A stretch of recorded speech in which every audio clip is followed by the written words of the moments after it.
যাদের জন্মসাল 1997-এ তারা এক্সপিরিয়েন্সের নাম্বার পেয়ে গেছে। এছাড়াও এক্সপিরিয়েন্সের নাম্বার এরকম অনেকে পেয়েছে যাদের এক্সপিরিয়েন্সের নাম্বার পাওয়ার কোনো প্রকার যোগ্যতা নেই, অথচ এক্সপিরিয়েন্সের নাম্বার পেয়ে গেছে। এই ধরনের ইন্টারভিউ লিস্ট তৈরি করা হয়েছে, সেখানে ডিটেলস নেই। ইভেন টেন্টেড ক্যান্ডিডেটদের যে লিস্ট, এখনো পর্যন্ত সেই টেন্টেড ক্যান্ডিডেটদের লিস্টের কোনো প্রকার ডিটেলস দেয়নি। অর্থাৎ কোনো ব্যক্তির নামের সঙ্গে যদি নাম মিলে যায় তাহলে একজন ক্যান্ডিডেট কীভাবে ট্যালি করবে যদি টেন্টেড ক্যান্ডিডেট যে লিস্ট সেখানে যদি তার বাবার নাম, তার অ্যাড্রেস না থাকে। ফলে টেন্টেড ক্যান্ডিডেটদের সম্পূর্ণ তালিকা ক্যাটাগরি ওয়াইজ তার সম্পূর্ণ ডিটেলস দিয়ে প্রকাশ করেন এখনো পর্যন্ত। টেন্টেড ব্যক্তিরা তারা ইন্টারভিউ লিস্টে জায়গা পেয়েছে, যাদের এক্সপিরিয়েন্সের নাম্বার পাওয়ার কথা নয় তাদেরকে এক্সপিরিয়েন্সের নাম্বার দেওয়া হয়েছে।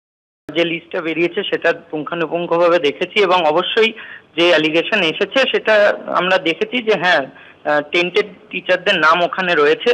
এবং সুপ্রিম কোর্টে যখন লাস্টবারের শুনানিটা হয় তখন সুপ্রিম কোর্টের জাস্টিস সঞ্জয় কুমার বলেছিলেন যে যদি কেউ স্লিপ থ্রু করে যায় এই পরীক্ষার প্রসেসের মধ্যে দিয়েও, তবে ইন্টারভিউ প্রসেসের আগে যে ভেরিফিকেশন হবে ওখানে যেন বাতিল হয়।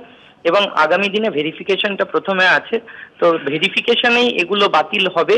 এবং যে এক্সপিরিয়েন্স মার্ক দেওয়া নিয়ে যে টালবাহানা চলছে, অনেক এক্সপিরিয়েন্স হোল্ডাররা তারা কিন্তু ভুলভাল এক্সপিরিয়েন্স দিয়ে তারা এখানে গেছেন এবং সেই জন্য আমরা ওই নাম্বারটা ওখান থেকে বাদ যাবে। হ্যাঁ, এগুলো ভেরিফিকেশন প্রসেসেই হবে। অনেক ইন সার্ভিস টিচার যারা আনটেন্টেড তারা যাতে পরবর্তী ভেরিফিকেশন প্রসেসে আবার চান্স পায় তার জন্য অবশ্যই যেন দেখা হয়। অর্থাৎ এক নয়, একাধিক অনিয়মের অভিযোগকে সামনে রেখে কলকাতা হাইকোর্টে জোড়া মামলা দায়ের হয়েছে। শিক্ষামন্ত্রী তা নিয়ে কি বলছেন দেখুন। বিরোধীরা কি বলছে কি যায় আসে, মামলা তো করেছে, মামলা ফলাফল দেখে নিন। আমি তো মামলা ওয়েলকাম করছি, মামলা মামলার মতো হোক না, সে কি আছে, কি করা যাবে। আমাদেরও এসএসসি যারা লয়ার আছেন তারা তো অ্যাপিয়ার করবেনি।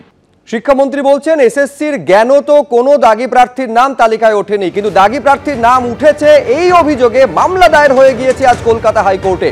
সুপ্রিম কোর্টের নির্দেশের পরেও কিভাবে পরীক্ষায় বসলেন দাগিরা, কিভাবে ইন্টারভিউয়ের তালিকায় তাদের নাম উঠলো, এই প্রশ্ন তুলে মামলা দায়ের হয়েছে আদালতে। একমাত্র বিশেষভাবে সক্ষম প্রার্থীদের কিছুটা ছাড় দেওয়া হয়েছে। এত সতর্কতা সত্ত্বেও দাগি প্রার্থীরা সুযোগ পেলে ভেরিফিকেশনের সময় তাদের বাদ দেওয়া হবে।